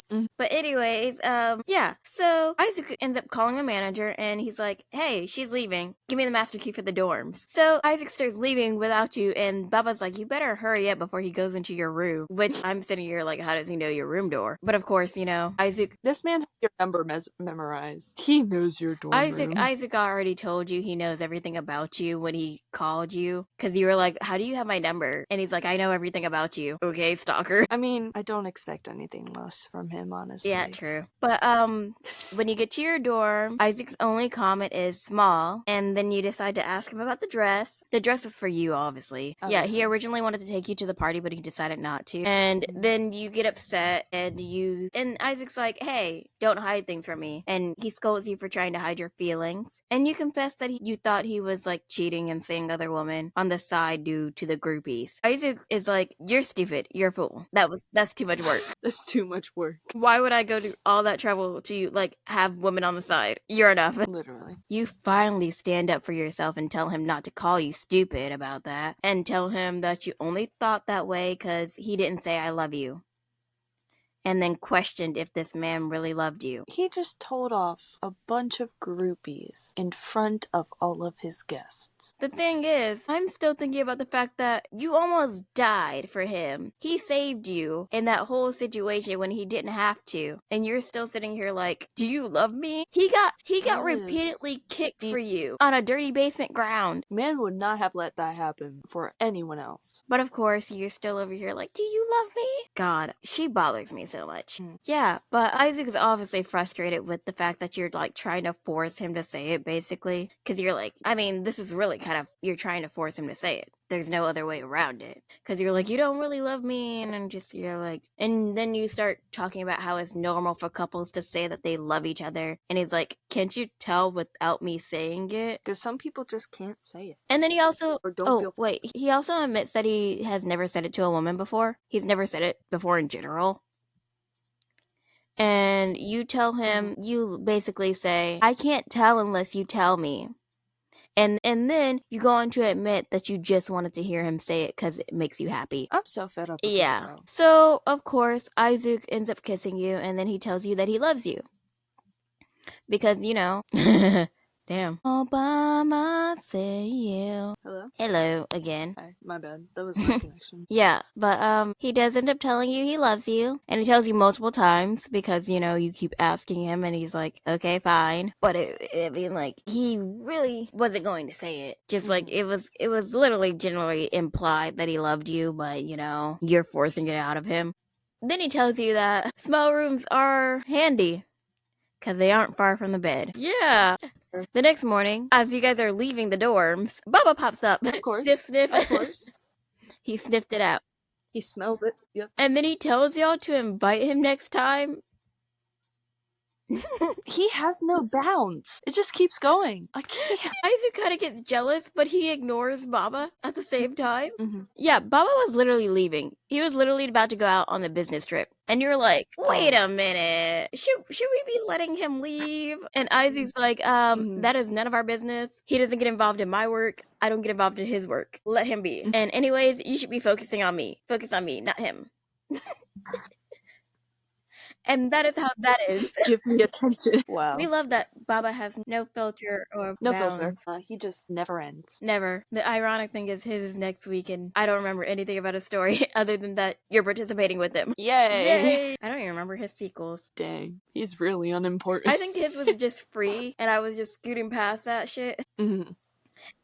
Because the only stories I actually read that I paid for was like Isaac and Soru's. No one else's. Everybody else is free. It makes sense. Even the one when we get to the guy with glasses, I actually hate that one. I hate the glasses dude, ironically. Yeah. Because I prefer not to be gaslit, gatekeeped, and girl bossed. We prefer to be the gaslighters, the gatekeepers, and the girl bosses. Yeah. Ironically, I only like being gaslight, gatekeeping, girl bossed by Eisuke or Soru, and they don't do it as heavily. Mm-hmm. It's like a subtle sprinkle. Sprinkle, sprinkle. You know, like the... They're not straight up telling me that they have a twin brother after that I'm having a relationship with, and then, like, it turns out to only be them. Yeah. Yeah. Mind you, you sleep with his twin brother. You know what? Some men just should not exist. Yeah. I've got a cut on my knuckle, and I'm trying to peel off the skin, but it's not working. Why would you do that? Actually, I'm not gonna Because ask that question as if I don't, like, do the same. It's because the hangy parts are irritating. Yeah, but I mean, like, after we get past Baba, then we have Mamoru, and then we have the basement dweller. The basement dweller happens to be the auctioneer. Yeah. Okay, He's interesting. our white man. Yeah. Well, he's half Japanese, but still, he identifies more with his white side than anything else. Okay. But he's also our basement dweller. Most white men are basement dwellers. I just gotta say. Like, we're talking about for real basement dweller. Like, he lives in the basement of the hotel, and he doesn't like going up to the surface. Literal hermit. And then he does do, like, the white makeup, like, we're talking about Tim Burton makeup. That's his preferred style. Man wants to be a Victorian child. Yeah. Interesting. I don't remember anything Why about that is he story not- except that it was weird, and I was like, let me just block this out. Let me block out the basement dweller. I believe it. Because I was like, what is this? You were like, no. He does have a twin brother too. For his is a real twin brother. I'm glad he's But real. his twin brother is blonde-haired, blue-eyed. Oh, so fraternal. Yeah. The science behind that is really fascinating, in my opinion, but... Yeah, his blonde-haired, blue-eyed twin brother. I don't remember how that got involved in the storyline, but it was there. Okay, I just can't get over the fact that he's a basement dweller that is the auctioneer of the black market auctions, and like nobody brings him up like at all. In any of the routes so far, he's not even mentioned. I'm not even sure if he gets mentioned. He only gets brought up at the auctions where he's just auctioning off stuff. That's it. Nothing else. Wow. Until his basement dwelling comes and he buys you. Can you do that as a... I'm not gonna question it. I don't want to know. I don't know. I mean, I guess technically he would be an auction sponsor because he's rich. But he's the auctioneer. And he's technically friends with them. I mean, he's their basement dwelling. But they never talk to... I don't know. I can't remember the backstory of this basement dweller, but I do know they're somewhat friends. In a roundabout way. I mean, they're friends with the dude with the collarbone fetish. I forgot about that. Who's a back alley doctor that lives in his, like, little... I mean, he's kind of a basement dweller, too. Wait, so if he's a doctor, does he like the actual bones of the collarbones? Yeah. Or does he just... The actual bone structure and all that. He talks about it. He's like, I was reading a side story the other day and he was like, oh my god, this is bad for your bone structure. Your collarbones. Your beautiful collarbones. Well, he wouldn't like my bones, so I'm safe, I guess. Yeah. He was like, you're gonna have beautiful babies with Isaac because you both have beautiful collarbones. Mind you, that man's also white too. Of course he is. I think there's a serial killer who is obsessed with collarbones. I bet he's him. I bet you. We love the back alley doctor with the collarbone fetish. Yeah. We'll get to that in season 2. Yay. The funny thing is we're gonna end on the basement dweller, leave for like a whole season, and then come back and have to deal with another basement dweller. No. Oh no. Because the thing is, basement dweller number 1 doesn't come back until like season 5. Wow. Season 1 and then it skips to season 5 and you're like happily ever after. I see in the picture, it looks like you're outside, so it looks like at some point you decided that going outside was worth it. I don't trust it. But you do have to deal with basement dweller number 2, who only eats pills and his collarbone fetish. Gotta take your supplements. Oh my god. Real food. Oh my gosh. Of course it does. Jeez. I'm wondering who was interested in that kind of man. Who was interested enough in that kind of man to write about them? And the fact is, he gets all the other seasons with him as well. He doesn't just disappear. No, he stays on because he was. Of course he does. Because as I said, he was just in the side story I was reading where y'all go to New York. Yay. And I'm just here like, why is he here? Why are you in Japan with us? Good old Luke Foster. Luke Foster. Isn't that also the name of a character on the Fosters? I don't know. I've never watched the show. I keep getting low device storage now. Yep, I've never watched the Fosters. I kind of quit after like watching like 3 episodes of Shadowhunters, so I never got to the Fosters, I think. I don't think I ever watched like ABC like that. I watched like one episode. Yeah, but Oh my gosh, it's oh shit, it is. And I have to finish the I have sequels. to be up in like 6 Oh hours. shit. Well, we'll end that here on that note. Okay. We got to end it with Luke Foster, the collarbone man. Fun. Yay! Yay. We love that for us. I mean, we've had weirder. Tailbub was weirder. True. Being put in a cage is weirder. But still collarbone fetishes. Still weird. While being a back alley doctor who only eats Very supplements. weird. It's giving I steal people's kidneys. It is. It is. There was a creepypasta that stole people's kidneys. Let me not get into that part of my life. Yeah. Alright, well, that was Eisuke ending with Luke Foster. That just tells Okay. you how weird his friends are. As if Ota wasn't enough to show how weird his friends were. I mean, he had some normal friends. I mean, if you can consider Baba normal, but Baba is normal compared to like the others. If I'm comparing on a normal scale, he's going to be at the top. Compared to Ota, Basement Dweller #1, Soru. and Luke. Yeah. Soru's normal. Soru doesn't count because he is normal. And neither does Mamoru. Yeah, Soru, like... Because they're both normal. Soru exceeds... Yeah, they're... Well, Mamoru. Mamoru has made questionable sentences. But he's got some sense of normalcy, Yeah. I guess. Oh my gosh, my phone won't stop giving me notifications. Yeah, Mamoru is just, like, questionable as a person. He gives off rape apologist, but at the same time, he's like, I wouldn't really care. And then Soru, the one who has, like, a conscience, would be like, no, this is bad. Everyone here, this is bad. Have some morals. The irony. Even if it's just The irony of Soru being like, have some morals. But at the same time... while being in the mafia. But at the same time, he's the one calling women pigs. Right. And, yeah. Right. And threatening to drown Carolina because she, like, is too intense. We love it. We love it. Yeah. Yay. You know, talking about this makes me really think about our choice of men, in fictional men at least. Yeah. These are men that we would never tolerate in real life. No. Ever. I mean, unless they, like, got therapy for real. Like, yeah, got therapy or paid us like $1 million a week. Like, you need to pay me and like, I need to be happy for the rest of my life for this to work out. Because y'all, I can never do this for real. Literally. I have some morals. I have a moral code somewhere. Deep down. Deep down. Soru's like the only one I probably could actually tolerate. Yeah. As a decent human being, but you know, I don't think I could tolerate Eisuke. I would have preferred that. We love him. Yeah, I was like, I would have preferred that confidentiality agreement and then him sending me on my merry way. But at the same time, if he did offer me that whole, you know, girlfriend choice, I would have ended up choosing it too. But yeah, I also would have kept everything he gave me because I have no moral compass and would have been like, ha ha ha, I'm rich now, deuces. And then I would have sold it all. Especially the ring. Yes, I would have sold the ring. I would have kept the ring and then sold it. And then if he... I would have thrown it at him and then grabbed it and left. And then if he ever fell in love with me and then was like, where's the ring at? I pawned it for some cash. I was poor again, but now I'm rich. What did you expect me to do? I'm poor. Keep it. Especially, I'm selling the Gucci, I'm selling the... What else? I'm selling the Prada, I'm selling the Dolce. Selling everything. Selling it above the price it's supposed to be sold at. I'm claiming it's special made, it's special tailored. Like, I'm claiming everything. Eisuke touched this. Eisuke bought this. Buy it. Eisuke's exactly. They would have given me some good money for it. They want to be his next girlfriend and be like, here, this is what you need to buy. Buy this in order to be his next girlfriend. This is so bad. We said goodbye like twice. But yeah, for real. On that note, good night. Bye.